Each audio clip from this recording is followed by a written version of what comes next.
ईद कुर्बान के मौके पर जानवरों को ज़िबा करने के लिए छुरियों, भुगते और मुड्डी का अहम किरदार होता है, जिसकी ख़रीदारी के लिए शहरी बड़ी तादाद में मार्केटों का रुख करते हैं।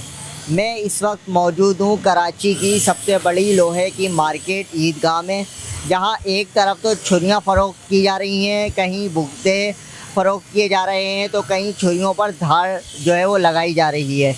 आइए जानते हैं कि छुरियों की ख़रीदारी के हवाले से शहरियों का क्या रुझान है।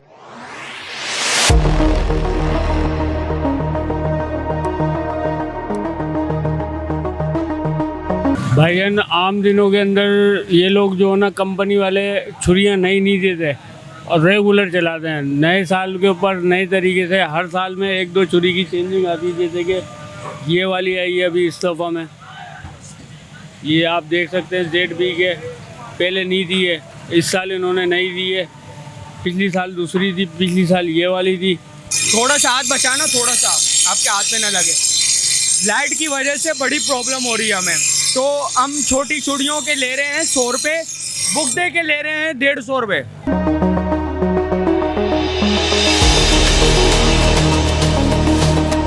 काफ़ी अच्छा रुझान होता है। ये पूरे कराची की सबसे बड़ी लोहार मार्केट है ईदगाह, तो यहाँ पे और इलाकों की निस्बत मुनासिब रेट में चीज़ मिल जाती है। मेरे हाथ में है इस वक्त सल्ले की छुरी, जो कि जानवर को ज़िबा करते वक्त अहम किरदार अदा करती है। अगर मैं बात करूं दीगर चीज़ों की, तो सुन्नत इब्राहिमी की अदायगी के वक्त छुरियां, बुगदे और मुड्डियों का अहम किरदार होता है, जिनके बग़ैर कुर्बानी जो है वो जानवर जो है वो ज़िबा करते वक्त उन चीज़ों की ज़्यादा ज़रूरत पड़ती है। उनके बग़ैर कुर्बानी जो है वो अधूरी रह जाती है।